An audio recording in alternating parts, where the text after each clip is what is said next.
Great morning my dear friends. दोस्तों, भूपेश आनंद एक बार फिर आपके सामने lecture number 6 in chapter number 7। हम चैप्टर नंबर 7 कर रहे हैं, preparing basic financial statement for F3 financial accounting. And in the last lecture I have already delivered 5 lectures, और मैंने उन 5 लेक्चर्स में आपको यह बताने की कोशिश की that this topic is 5-star topic because it is very important for F7 for SBR। बेटे, आने वाले सारे पेपर्स में ये सबसे इंपॉर्टेंट चैप्टर है, मैं ये समझता हूं। और इसका बेस अगर आपको क्लियर नहीं हुआ, जैसे बेबी को बेस पसंद है, तो बेटे आप आगे बड़ी आपको प्रॉब्लम आने वाली है। आप मेरी बात को शायद समझ रहे हैं। I am giving you a warning because up to 16 chapters जो भी कुछ हमने किया उसका नेट रिजल्ट आएगा बेटे चैप्टर 17 में। And we are doing basic financial statements. F7 में SBR professional level में we will not be doing basic, we will be using all IFRS और उसका इफेक्ट लेंगे। तो बेटा उस समय डबल एंट्री नहीं आएगी तो आप तो मारे ही जाएंगे, क्योंकि institute ACC will expect something more than you, that you should be aware of all the IFRS। जल्दी से रजिस्टर ओपन कर लें। मैं भूपेश आनंद आपके सामने, मैं CA, मैं CS, मैं CMA, मैं USA, मैं अमेरिका, मैं लंदन। भूपेश आनंद। बेटे मेरे 2 ही हॉबीज हैं, पढ़ना और पढ़ाना, और कुछ मैं करता नहीं बेटे। आइए इन सभी बातों के साथ हम अपनी कामयाबी की तरफ एक कदम और आगे बढ़ा दें। Preparing financial statements, basic financial statements, chapter 17, 5 सितारे मैंने लगा दिए। मैंने कहा जी for F3, F7, SBR it is important.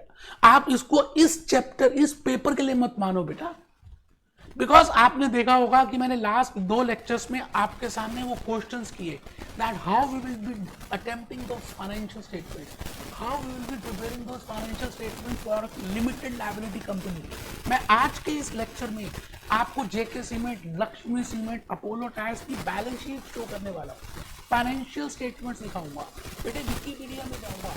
आज मैं आपको ऐसी बातें बताऊंगा जो आपने कभी सुनी नहीं होंगी बेटे।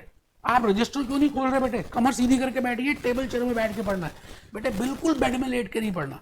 मैं भूपेश आनंद आज लेक्चर नंबर 6 को स्टार्ट करने से पहले एक छोटी सी अपनी कहानी बताना चाहता हूं। आप रामू हैं, आप रामू हैं सर, हम रामू हैं, हाँ आप रामू हैं, आप ACCA कर रहे हैं बेटे। ACCA में आप चलते जा रहे हैं, चलते जा रहे हैं, चलते जा रहे हैं, चलते जा रहे हैं, चलते चलते कौन मिला? चलते चलते F3 फाइनेंशियल अकाउंटिंग का पेपर मिला। और उसमें क्या मिला बेटा? देखिए, सबसे पहली चीज आपको मिली अप टू 16th चैप्टर तक double entry book keeping system. ठीक है जी, ठीक है। मैं आपसे ये कहना चाहता हूं कि अभी तक जो भी कुछ मिला that is double entry book keeping system. Then how to record the entries in prime entry books, how to do ledger accounts, how to do this, how to do this, how to do this, इसको कैसे करें, ऐसे कैसे करें, ऐसे ऐसे ऐसे आप करते रहे करते रहे करते रहे, और हमने बड़े सारे लेक्चर्स डिलीवर कर दिए। तो पहला स्टेप है चलते जाओ चलते जाओ, चलते चलते कौन मिला? चलते चलते 16 चैप्टर्स मिले, and the logic is Italy double entry book keeping system. फिर चलते जाओ चलते जाओ चलते जाओ, चलते चलते कौन मिला? ट्रायल बैलेंस मिला। The net crux juice of all that double entry recording is trial balance. But sometimes that accountant is not doing ACCA, so he must be doing some mistakes. So for that again चलते जाओ चलते जाओ चलते चलते कौन मिला? We did rectification because you are a ACCA, you are a qualified accountant and you know all that principles. So you have done rectification. So you have prepared a revised trial balance or you did rectification of errors. चलते जाओ चलते जाओ चलते चलते कौन मिला? चलते चलते IASB international accounting standard board मिला बेटे। IASB से आगे चलो, चलते जाओ चलते जाओ चलते चलते कौन मिला? चलते चलते बेटे 3 स्टैंडर्ड्स मिली। देखिए, मैंने एक स्टैंडर्ड को 2 बार 10 को लिख दिया। One is IAS1 international accounting standard 1 मिली। फिर कौन सी स्टैंडर्ड मिली? इंटरनेशनल अकाउंटिंग स्टैंडर्ड 10 मिली। फिर कौन सी स्टैंडर्ड मिली? IFRS, international financial reporting standard 15 मिली। बेटा 3 स्टैंडर्ड्स आपको मिली, and which we will be covering in this chapter number 17, that is preparing basic financial statements. And my dear friends, मैंने आपको जाने अनजाने में IAS 1, that is how you will prepare, what are the formats, what are the components of those financial statements. I have already told you, we have devoted 5 lectures for IAS 1. बेटा ये भूपेश आनंद है जो आपसे प्यार करता है, इसीलिए आपको जाने अनजाने में बहुत सारी बातें रिलेटेड डिस्क्लोजर के साथ, कंसेप्ट के साथ, लॉजिक के साथ, कहानी के साथ, गूगल क्रोम के साथ, विकिपीडिया के साथ, गानों के साथ बताता है। बेटा इतनी एनर्जी से कोई यूट्यूब में है कोई माइका लाल जो बेटे आपको पढ़ाता हो, एक्सेप्ट भूपेश आनंद। तो देखिए जी, हमने लास्ट लेक्चर में, लास्ट 5 लेक्चर्स में IAS 1 किया, presentation of financial statements, how we will present financial statements. मैंने नहीं बोला, it is being told by IAS 1 that what are the formats which we have prepared for statement of financial position, for profit and loss statement, for other comprehensive income, for statement of changes in equity। बेटे भूपेश आनंद ने live questions कराए हैं आपको। हाँ, हमने 1-2 गलतियां की तो आपको तभी तो समझ आएगा। आपको क्या लगता है मैं रेक्टिफिकेशन अगर मैं नहीं कराऊंगा तो आप कर लेंगे? अरे भैया आप ज्यादा समझदार हो मेरे से, आप करोगे ही नहीं।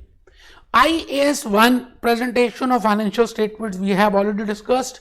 बेटा उसके बाद IAS 10, आज की क्लास का मुद्दा lecture 6 is relate to IAS 1। मैं आज आपको बिल्कुल रियलिटी की बातें बताऊंगा कि प्रैक्टिकल लाइफ में होता क्या है, और उस हेडिंग का नाम है events after the reporting period. मतलब आपका एक पीरियड है, for example my accounting period is there T0 to T12, जनवरी टू दिसंबर, अप्रैल टू मार्च। बेटे हमारा अकाउंटिंग पीरियड है 12 महीने का, दिवाली से दिवाली, होली से Holi. But the point is we prepare financial statement for this period. But ऐसा नहीं है कि 31 दिसंबर को हम उसको प्रेजेंट भी कर देते हैं। बेटे टेक सम टाइम। तो हम क्या करते हैं, all the transactions which are from this period to this period, that is for these 12 months, we record them, we prepare the trial balance and then we try to prepare the financial statements। और उसके कुछ period के बाद बेटे हमें annual general meeting लेनी होती है, तो हमारे को लॉ ने, रेगुलेटर्स ने, they have given that it should be presented up to this much period, so we present that statement in that period. So there is a gap. Reporting period दिसंबर है, तो जरूरी नहीं है कि आपको दिसंबर में ही 31 दिसंबर रात को 12 बजे ही अपनी स्टेटमेंट्स को फाइनेंशियली प्रेजेंट करना है। But it is illogical, it is immaterial, it cannot be possible. So generally some time period is there up to which you have to present your financial statements. It means there is a difference in the ending of reporting period and the period in which you have to present your financial statements as per regulators, as per AGM. तो बेटा मैंने आज उसी standard की बात करनी है, और एक IAS 15 जो हम नेक्स्ट लेक्चर 7 में करेंगे, that is revenue from contracts with customers. मैं भूपेश आनंद बिल्कुल अपने मुद्दे पे चलता जा रहा हूं। बेटा आज मैंने एक गाना भी दिखाना है आपको, और गाना इतना इंपॉर्टेंट है, मैं गाना ज़्यादा तो देर तक नहीं दिखा पाऊंगा, लेकिन आपने उस गाने को देखना है और कमेंट्स में बताना है कि कौन सी मूवी थी और व्हाट आपने क्या सीखा उस मूवी से, उस गाने से क्या सीखा, जो मैं 1-2 मिनट के लिए भी शो करूंगा। बेटे IAS 10, मैं अब आपको क्या बताऊं सर, आपको मैंने अपने ही जूस नोट्स दिए हुए हैं। अगर आपके पास जूस नोट्स हैं तो ठीक है, नहीं तो कोई बात ही नहीं है। मैं आपके सामने अपने जूस नोट्स को रख रहा हूं, और इस जूस नोट्स में we have discuss for financial accounting we have discuss up to 16 chapters. हम कर रहे हैं इस समय, क्या कर रहे हैं बेटे, financial statements, and we have discussed that these are the learning objectives and these are my concepts। अब देखिए हमने concepts में पहला concept कर लिया, दूसरा कर लिया, तीसरा, फोर्थ, फिफ्थ। बेटे मैं 6th concept में हूँ, और चांस की बात है कि लेक्चर भी 6th है और ये 7th concept है, तो चांस की बात है लेक्चर भी 7 होगा। It is just a coincidence. Events after the reporting period, it means reporting period के बाद कुछ हादसे होंगे, हादसों का शहर है बेटे। I have told you what is the meaning of a transaction, what is the meaning of a event. Whenever there is a change in the asset, liability and capital position, I will say that is due to a transaction, and that whole is named as an event. Transaction का मतलब क्या होता है, कुछ लेन then, मैंने कहा कुछ लिया कुछ दिया। तो आपको वो सब बातें बताई हैं। मैं भूपेश आनंद आपको ऑब्जेक्टिव्स बता चुका हूं, that what are the objectives, I want to find out the performance, I want to see the position of that, and for that we generally prepare trading account, balance sheet. But as per IAS 1, ये देखिए IAS 1, we should know how to present those financial statements, and it is a composite of these statements: SOFP, SOCI, SOCF and notes. बेटे फिर मैंने formats बताए थे और मैंने formats खुद अपने हाथों से बनाए और आपको भी कहा प्रिपेयर करें, ठीक है जी। उसके बाद हम आगे चले थे, हमने कुछ क्वेश्चंस किए थे और एडजस्टमेंट्स की बातें की थी, और मैंने आपको एक बड़ी इंपॉर्टेंट टेक्निक बताई थी, that how with the help of that technique you can solve the question with in less time without any mistake. ठीक है सर, बहुत बढ़िया। मैं भूपेश आनंद आज यहाँ पर पहुँच गया हूँ। सर आप यहाँ पहुँच गए? हाँ बेटे मैं यहाँ पहुँच गया हूँ। Events after the reporting period, ऐसे इवेंट्स, ऐसे हादसे जो रिपोर्टिंग पीरियड के बाद होते हैं, लेकिन date of issue of those financial statement से पहले होते हैं। अभी देखेंगे कौन सी डेट्स हैं। तो मैंने एक एरो बनाया है, फिर हम यहाँ पर डिस्कस करेंगे those events which can be favourable, unfavourable, adjusting, non adjusting. हम इसकी चर्चा करेंगे, फिर उसकी अकाउंटिंग ट्रीटमेंट को देखेंगे, that what should be the accounting treatment of these. और आपने देखना नहीं है, रटाना नहीं है, मैं लॉजिकली आप ही से पूछूंगा, आपने अपने मन से पूछना है कि क्या होना चाहिए इन केस आप IAS 10 बना रहे होते and you are the member of that international accounting standard board, तो आपका क्या रुझान रहता, आप क्या लॉजिकली सोचते। बड़े बड़े कुछ लिखना है, पहले लिखेंगे कुछ, फिर हम दोबारा से इस PPT में आएंगे, फिर गूगल क्रोम में जाएंगे। तो आइए थोड़ा सा लिख लेते हैं, पहले थोड़ा सा लिख लेते हैं बेटा। थोड़ा सा लिखने से क्या होता है, हमारी थोड़ी सी और आदत बढ़िया हो जाती है। तो आप हेडिंग लिखें क्लास नोट्स में, IAS 10 इंटरनेशनल अकाउंटिंग स्टैंडर्ड है बेटे। IAS का मैंने जान के फुल फॉर्म लिख दिया, और हम कर रहे हैं event after the reporting period. Event को हम जनरली हादसे बोलते हैं, हादसों का शहर। And I have classified that what are those event which occur after the reporting period. बेटे आप ये बताइए, आप बिजनेस कर रहे हैं, अपोलो टायर्स बिजनेस कर रहा है, मारुति सुजुकी बिजनेस कर रही है, JK cement is doing business, Lakshmi cement is doing business, and general Motors is doing business. सब बिजनेस ही तो कर रहे हैं, Coca Cola is doing business. तो जब हम बिजनेस करते हैं तो कभी भी कुछ भी हो सकता है। कोविड-19 का क्या किसी को मालूम था कि हो जाएगा? बेटे 31 दिसंबर 2019 तक सब सोए हुए थे, मजे ले रहे थे जिंदगी के, एक्सेप्ट चाइना, वुहान में हो चुका था। बेटे आप मुझे बताइए कि जब when at the time I was finalising the January to December 19 financial statements, I am not aware कि आने वाला ईयर 2020 कुछ ऐसा होगा। But there are some periods, there are some events which have a huge effect. तो पहली बात, उन इवेंट्स को हम कहते हैं कि वो रिपोर्टिंग पीरियड के बाद हुए। अब उसको हम बाइफरकेट करेंगे कि ऐसा भी हो सकता है कि वो इवेंट्स हमारे लिए बड़े फेवरेबल हो। I am in online business, I am in video lectures, तो मेरे लिए बड़ा फेवरेबल रहा, ऐसा हो सकता है, एक ऐसा इवेंट रहा। और इट कैन बी पॉसिबल कि मेरे लिए अनफेवरेबल रहा। फॉर एग्जाम्पल अमेजोन, फ्लिपकार्ट के लिए बड़ा फेवरेबल रहा पीरियड कोविड-19 का, because they have sold their things like anything. We have sold also video lectures like anything, but for some businessman this period is not good. जैसे trade and tourism की बात करें, होटल्स की बात करें, बेटे कोई होटल में नहीं गया, कोई टूरिज्म, मेक माई ट्रिप सब खत्म, ओला, OLX सब खत्म हो गया बेटे। इट मीन्स हादसे हो रहे हैं, हर रोज होंगे बेटा, कभी एक जैसा दुनिया में चलना नहीं है, सब कुछ बदलता जा रहा है। आप भी तो बदल गए, आप कितने छोटे थे फिर बड़े हो गए, आज और बड़े हो गए, आपकी थॉट्स भी तो चेंज हो रही हैं। Similarly in this world everything is changing day by day and new things are happening. Earthquake आ रहा है, कोविड आ रहा है, सुनामी आ रहा है, ये हो रहा है, ऐसे हो रहा है, ट्रंप जा रहा है, Modi ji. It means it will affect कई बार आपकी अपने गोडाउन में भगवान ना करे आग लग जाती है। आपका कोई कोर्ट केस चल रहा था और उसका फाइनलाइजेशन हो गया that you have to pay that much amount, और you have a irrecoverable debt, और आपने उसको बैलेंस शीट को पे शो किया था ट्रेड रिसीवेबल, बट आपको पता चला कि कोविड-19 में वो मर गया and you are aware of that. तो बेटे आपको, अब हम ये इवेंट्स की बात कर रहे हैं, that those events after 31st, after the reporting period but before the presentation of financial statement, उनका क्या करें? तो बेटे उसकी मैंने क्लासिफिकेशन बनाई है, फेवरेबल, अनफेवरेबल, एडजस्टिंग, अनएडजस्टिंग। कुछ ऐसे इवेंट्स होंगे जिसको मैं एडजस्ट करूंगा, कुछ ऐसे इवेंट्स होंगे जिनको मैं एडजस्ट नहीं करूंगा। एडजस्टिंग, नॉन एडजस्टिंग, मैंने एक नीचे टाइमलाइन प्रिपेयर कर दी है बेटे। टाइमलाइन में T0, बेटे टाइमलाइन में T12 मतलब I have accounting period of 12 months. तो रिपोर्टिंग पीरियड के बाद ही हुआ, क्योंकि अगर रिपोर्टिंग पीरियड से पहले होता तो I would have pass journal entry, I would have recorded the entry, I would have done the double entry system, I would have prepared the ledger accounts, मैंने ट्रायल बैलेंस में डाल दिया होता, सब कुछ हो चुका होता बेटे। 31 दिसंबर 2019 के रात को 12 बजे तक जो भी हादसे होंगे that should be accounted for in that accounting period, but these events are not happened up to 31st December 2019. I am just assuming a date. It means ऐसे हादसे, ऐसे इवेंट्स, ऐसे ट्रांजैक्शंस जो बाद में हुई तो हमने उनको डिवाइड करना है। कब से कब तक हुई बेटे? मैंने इशू करनी थी 30 जून 2020 में अपनी फाइनेंशियल स्टेटमेंट्स, अज्यूम करते हैं, as per the law, as per the Security Exchange Commission of USA और as per SEBI of India, मेरे को इशू कर रही थी 30 जून तक, 30 जून 2020 तक। कौन सी स्टेटमेंट? 19 की। मैंने 19 तक अपनी फाइनेंशियल स्टेटमेंट बनाई, ट्रायल बैलेंस बनाया, स्टेटमेंट बना के कंप्लीट।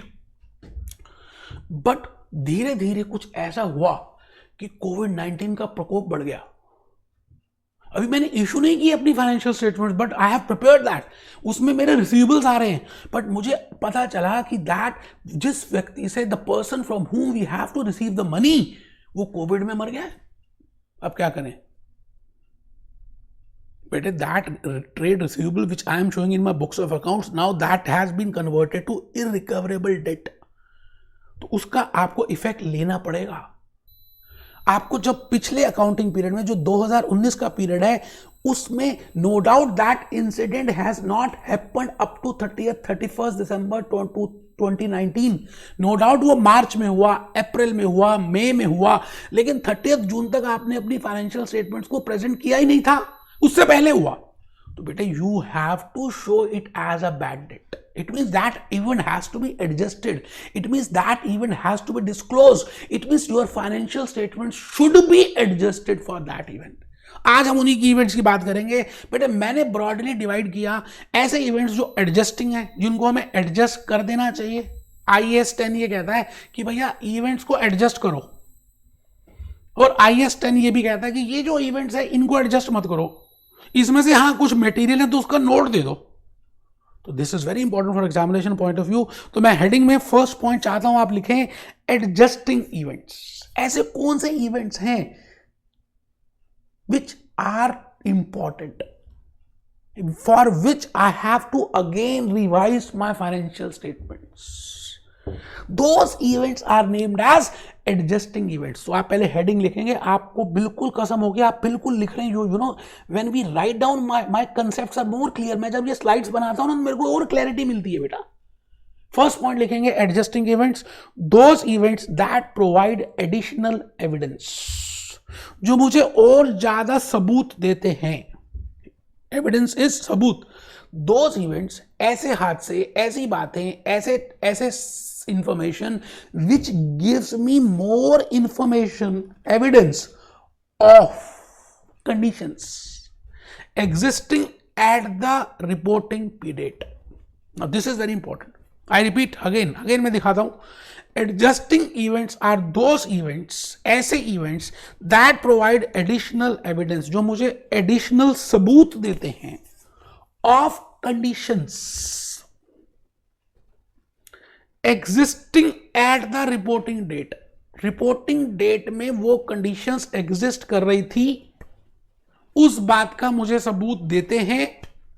इसका मतलब आपने जैसे ट्रेड रिसीवेबल्स शो किया था as on 31 December 2019, we have shown that I have to get money from my customer A, but after some period you have received intimation that mister A died because of कोविड-19. आपको क्या करना है, देखिए क्या लिखा है, financial statement should be adjusted and even to be reflected. बड़ी मोटी सी बात है. यहां पर देखना ऑफ कंडीशंस एग्जिस्टिंग। बेटे कोर्ट केस चल रहा था और हमें कोर्ट केस हमने शो भी कर दिया, अभी तक जज ने कुछ अनाउंसमेंट नहीं किया, हमने अपनी फाइनेंशियल स्टेटमेंट्स बना दी, बट कुछ पीरियड के बाद अभी हमने अपनी फाइनेंशियल स्टेटमेंट डिस्क्लोज नहीं की, कुछ पीरियड के बाद जज has declared that this much amount of fine we have to pay. Now we have not shown, we have not disclosed the financial statement as per the law. अभी disclose नहीं की मैंने, बेटे this event is also existing because court case was already there up to 31st December 2019. तो मैं यहाँ पे ये कह रहा हूँ of conditions existing at the reporting date, financial statements should be adjusted and event to be reflected. आगे देखते हैं बेटे, बड़े प्यार से मैंने बड़ा इंपॉर्टेंटली मैंने I have prepared a timeline. मैं समय हूं, मैं समय चलता ही रहता हूं, so I have prepared a timeline T0 T12। बेटा ये तो अकाउंटिंग भी रेडी हो गया। अच्छा, इसमें जो भी कुछ होगा बेटा that has to be entered, that has to be recorded, उसमें तो कोई टेंशन ही नहीं है। हम डिस्कशन इसकी थोड़ी कर रहे हैं, we are discussing that after reporting period and the date when financial statements are authorised for issue, because there is a gap between that date which is declared by SEBI that you have to disclose your financial statements up to this period, and let that period be June, let that period be within 6 months from the end of the reporting period, you have to disclose that। तो मैं खाली discussion के लिए ले रहा हूँ 1 जनवरी 2019 से 31 December 2019 आपका अकाउंटिंग पीरियड है and you have to disclose up to 30 June 2020, और बीच में कोविड-19 हो गया या ऐसे बड़े से हादसे हुए जो 31 दिसंबर 2019 के बाद हुए और 31 जून से पहले ही हुए।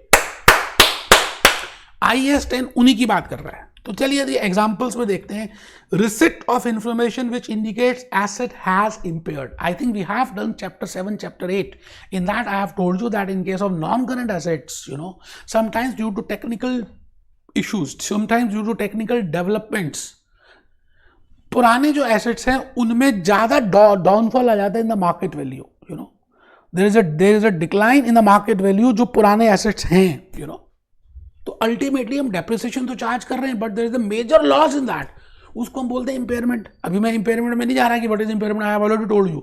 तो receipt of information which indicates asset was impaired, मेरे पास एसेट था, मैंने अपनी बैलेंस शीट में शो कर दिया था, मेरी बैलेंस शीट की 31 दिसंबर 2019 में आ भी रहा था, बट जून से पहले मेरे को जून में अपने इशू करने हैं, और दिसंबर के बाद I am talking of those events, I got an information that a new asset has been developed with a new technology.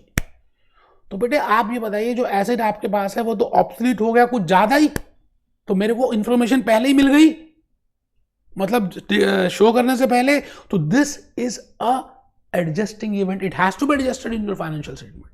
Bankruptcy of a customer, मैंने कहा मर गया कोविड-19 में या बैंकरप्ट हो गया, again it is a adjustable event. लिख रहे हैं बेटे आप, लिख रहे हैं, एक बच्चा कहता था लिख रहे थे, आपने चेंज कर दिया, लिखो बेटा।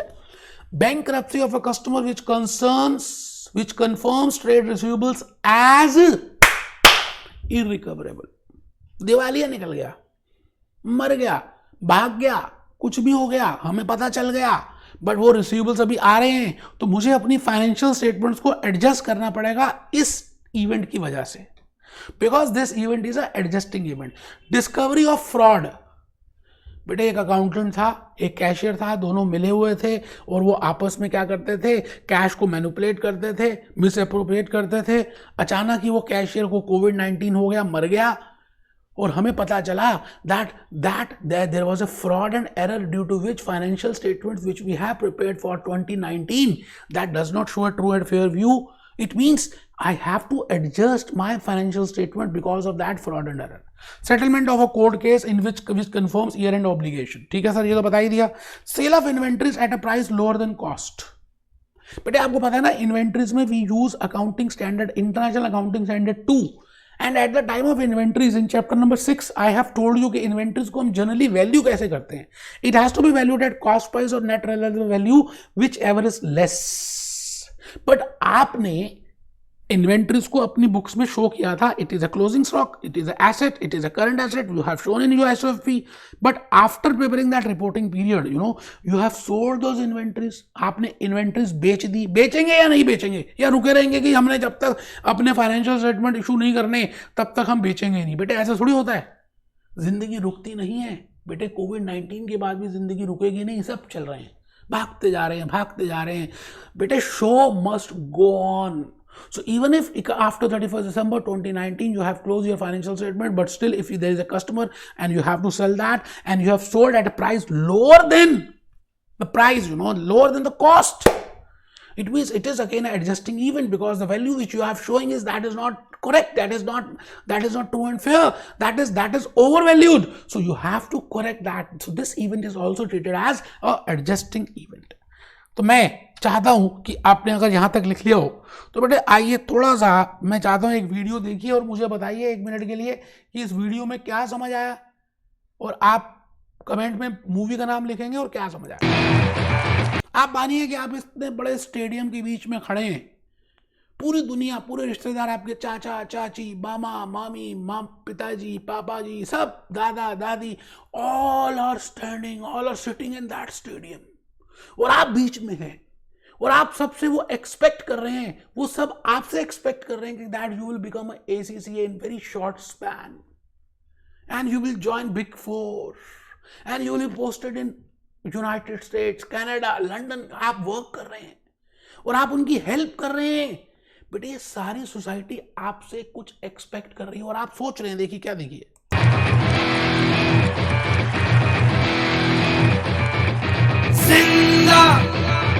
तो आपको अब ये मूवी लिखनी है और आपको इससे क्या समझ आया ये बात लिखनी है। मैं भूपेश आनंद अभी तक आपको 2 बातें बता चुका हूं। मैंने पहली बात बताई कि हम डिस्कस कर रहे हैं इस समय IAS 10 and we have discuss adjusting events. Now I am on to non adjusting events. It means those events जो हमें इतना फर्क नहीं करते, ठीक है, हो गए ना, उनका relationship, those conditions were not existing as on 31st December 2019। अब हादसा तो हो गई, सबको थोड़ी दिखा सकते हैं। मैंने कहा I will say that those events are adjusting whose conditions are existing as on 31st December 2019। तो मैं नॉन एडजस्टिंग इवेंट्स लिख रहा हूं, those events which do not concern, देखिए क्या लिखा है, do not concern, those events which do not concern the conditions। ये इंपॉर्टेंट है, जो do not concern the conditions existing, इसका मतलब कोई भी कंडीशन उस दिन 31 दिसंबर 2019 को एग्जिस्ट नहीं कर रही थी, will not have any effect on financial statements। बेटे मैंने फाइनेंशियल स्टेटमेंट्स बना दी 31 दिसंबर 2019 को, उस समय थोड़ी पता था कि कोविड-19 हो जाएगा। कोविड-19 तो बाद में हुआ और उसकी रिलेशनशिप उस दिन थी भी नहीं। तो कोविड-19 की वजह से जो लॉस हुआ, I will not show, that is not my that is a non adjusting event, but because it is material I have to disclose it by a separate short note कि ड्यू टू कोविड-19 आपको what were the major losses you have. और godown में आग लग गई और earthquake आ गया और सुनामी आ गया, बेटे सब कुछ बाद में हुआ, इसका कोई कंसर्न, इसकी कोई कंडीशंस रिपोर्टिंग डेट में एग्जिस्ट नहीं कर रही थी। तो आप इन चीजों को नहीं शो करेंगे। आपने कोई एसेट परचेज करना है या मेजर कॉन्ट्रैक्ट आप एंटर कर रहे हैं, जैसे फाइजर वालों ने कोविड-19 की मेडिसिन निकाल दी, वैक्सीन निकाल दी। Now that event you have that is after reporting period, और उसका कोई कंडीशन था ही नहीं, and they have got the huge orders, उससे उनको ह्यूज प्रॉफिट होगा फाइजर को, pharmaceutical company, American company. But that is a non adjusting event because there is no concern, there is no condition existing as on the reporting date. So material event should be disclosed, but if it is a material event it has to be disclosed. तो आपको अपनी financial statement adjust नहीं करनी। That's why I'm telling you that IAS 10 says that there are some events which are adjusting and there are some events which are non-adjusting, and for non-adjusting you will not show, you will not adjust your financial statement, but if they are material, अगर वो बहुत बड़े हैं उससे आपका effect आता है, जैसे फाइजर वालों को ऑर्डर मिल गया इंडिया से, बेटे ह्यूज प्रॉफिट होगा। So that is a material event that has to be disclosed in the Pfizer financial statements that we have received this much order, we are able to this. Okay जी, आइए examples लिखें बेटे, लिखना है ऐसे ही timeline बनाइए बेटे। बेटे आपको माइंड मैप्स बनाने चाहिए, ये माइंड मैप की हेल्प करता है so that you can get an idea. मैंने लिखा T0 से T12, फिर उसके बाद मैंने उस पीरियड की बात की, और उस पीरियड में जो भी कुछ हुआ होगा तो आफ्टर रिपोर्टिंग डेट में, but these events have no concern up to that date, that is up to reporting date. Purchase of assets, बेटे एसेट्स तो परचेज करते ही रहेंगे, ठीक है sir. Destruction of assets, fire हो गई, फ्लड आ गया। Entering into significant commitments, Pfizer की बात की मैंने, नया कमिटमेंट की एंटर कर रहे हैं। Concerning commencing a court case arising out of events after reporting date. अब मैं कहता हूं मैगी नूडल्स है, मैगी नूडल्स का बिल्कुल ठीक चल रहा था रिपोर्टिंग पीरियड के बाद, उसके बाद अचानक ही एक उनके अगेंस्ट क्वेरी आई, एक केस फाइल हुआ, और उसके बाद उन्होंने कहा जी इसमें Maggi is not good for childrens, और and the court case is pending. Now that has no relationship up to reporting date, तो इसको कुछ नहीं शो करेंगे, that is a non adjusting event because it has been after reporting date and it has no relationship for that. So commencing a court case arising out of events after reporting date, ठीक है sir. लिखना है बेटे, आप में से कुछ बच्चे ना लिख नहीं रहे, मेरे को नहीं अच्छा लग रहा बेटा। लिखो परचेज ऑफ एसेट्स, लिखो लिखो सब लिखो। डिस्ट्रक्शन ऑफ एसेट्स लिखो, परचेज किया, जन्म हुआ, मृत्यु हुई। अब जन्म मृत्यु तो भगवान के हाथ में।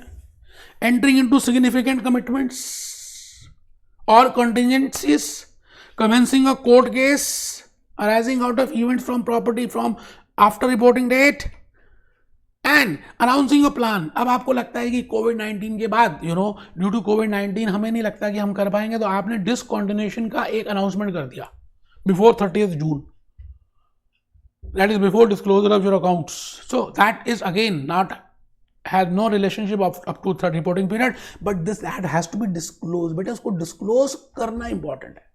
आइए जी एक बार मेरी स्लाइड्स में आ जाएं आप सभी, और हम देखें कि हमने क्या प्रिपेयर किया है। आइए बेटे, आइए आइए आइए आइए मेरे बेटे, बेटे मैं आ गया जी क्वेश्चन नंबर 3 में। फॉन्ट मैंने बड़े कर दिए, और चाहे तो और बड़े कर देते हैं। आराम से देखिए, which of the following are adjusting events for big company. The accounting year ends on 30th June 2006। अब बेटा ये जरूर देखना है कि आपका रिपोर्टिंग पीरियड कब एंड हो रहा है, और बेटर ये रहता है कि पेपर में क्या करें, आप उसकी एक टाइमलाइन बना लें, ठीक है जी।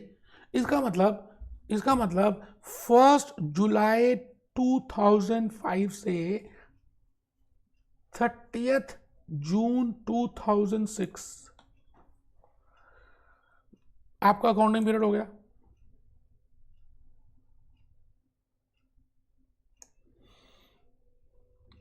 It means up to this much period, इस पीरियड तक जो भी कुछ होगा बेटे वो तो यहां पर आएगा ही, वो तो यहां पर आ ही रहा है। हम यहां की बात नहीं कर रहे। Financial statements are approved on, अब हम बात कर रहे हैं 18 अगस्त 2006। Sales of the year inventory on 2 July 2006 were less than sold less than cost. मतलब आपने यहां पर वो सेल्स कर दी, तो आपको बताना whether that is adjusting event और not, and your date of issue, that date of approval is 18th August 2006, so it is after reporting date but before 18th August, and it is a material item, it is adjusting event, it has a condition as on 31st December, as on 30th June 2006, so it is an adjusting event। my financial statement should be adjusted for that। The issue of new equity share capital, अब आप ये बताइए आपने नया share capital issue किया, no doubt it is after reporting date but before 18th August, but it has no relationship with that, so that is a non-adjusting event। a fire in the main warehouse occurred on 8 July 2006। अब बेटे आग लग गई। अब बताओ आग लगी तो हमें पता था कि 30th जून 2006 को कि इस दिन आग लग जाएगी। बेटे कैसी बातें करते हो, it is a non adjusting event. तो this is adjusting, this is non adjusting, this is non adjusting. A major credit customer was declared bankrupt. बेटा हमारा एक ट्रेड रिसीवेबल था, कस्टमर था, अभी रिसीवेबल्स हमने शो किए थे up to 30th June 2006, but अचानक 10 जुलाई 2006 को उसकी डेथ हो गई, हमें पता चला बैंकक्रप्ट हो गया, दिवालिया निकल गया। So it has a condition which is there as on 30th June 2006, so it has to be accounted for, it is a adjusting event. तो मैंने लिख दिया adjusting event. All of the share capital of the competitor was acquired on this. तो बेटे ये adjusting event नहीं है, non adjusting है। अगस्त 2006 में 5 lakh 5 lakh was received in respect of insurance claim dated 13 फरवरी 2006। ठीक है जी, तो बेटे इट इज एडजस्टिंग इवेंट। तो आपको अब समझ आ रहा है कि कैसे पता चलेगा इट इज एडजस्टिंग और it is non adjusting. Hope मैं भूपेश आनंद, आइए जी एक बार आपको दिखा दूं कि आप अपनी लाइफ में क्या कर रहे हैं। मैं IAS 10 की बात कर रहा हूं, मैं विकीपीडिया की बात कर रहा हूं। विकीपीडिया आपके सामने बेटे, इस समय विकीपीडिया आपके सामने है। IAS 10 मैंने खोल दिया है। IAS 10 events after the reporting period, this adopted by international the reporting period. Now what is the reporting period? An accounting period in bookkeeping is a period in which reference to which management accounts and financial statements are prepared. तो मैंने कहा 30 जून तक या दिसंबर हमने लिया। Financial statement आपको पता ही है क्या होती है बेटा, अब क्या बताना है, 5 लेक्चर्स मैंने लगाए इसमें। But if that non adjusting events are material and I have already told you what is the meaning of materiality concept. 20 lecture लिए थे बेटे चैप्टर नंबर 1 में, तो मैं वो नहीं बताऊंगा। बैंकरप्सी की बातें करिए, दिवालिया निकल गया, ट्रेड रिसीवेबल्स हैं, ये कंडीशंस हैं, एग्जांपल्स हैं which I have already told you. तो बेटे आप जब इसको रियल लाइफ में जोड़ेंगे ना तो आपको ज़्यादा अच्छा लगना है। मैंने अब JK सीमेंट लिमिटेड की कंपनी आपके सामने रख दी। I will show you the financial statements and how they are as per IAS 10, events after the reporting period but before disclosure, वो किस तरह से शो कर रहे हैं बेटे। आप किसी भी कंपनी को लाइव केस स्टडी बनाइए और उसके ऊपर आप you have to prepare the project, तब रियलिटी में आपको रिलेशनशिप समझ आएगी और आप कंसेप्ट को समझेंगे। ऐसा नहीं कि आप नॉलेज लेवल गए हैं तो अभी देख लेंगे F7 में, बेटे समय कैसे बीत जाएगा। अभी से कंसेप्ट को क्लियर करें बेटे, दैट इज मोर इंपॉर्टेंट। तो लेक्चर 6 मैं यहीं पे कंप्लीट कर रहा हूँ। मैं भूपेश आनंद, मैं आप ही का बेटे। एक लेक्चर और रह गया, प्रिपेयरिंग बेसिक फाइनेंशियल स्टेटमेंट्स। आपको वीडियो अच्छा लगा तो आप कमेंट करें। मैं भूपेश आनंद आपके कमेंट्स का पर्सनली आंसर करूंगा। Be happy, B jolly, B cheerful and please attend those 5 lectures. वो भी मैंने अपलोड कर दिए बेटे। 4th और 5th लेक्चर तो इतना इंपॉर्टेंट है कि आपको टेक्निक बताइए that how you will solve your financial statement in your examination. ठीक है जी, मिलते हैं।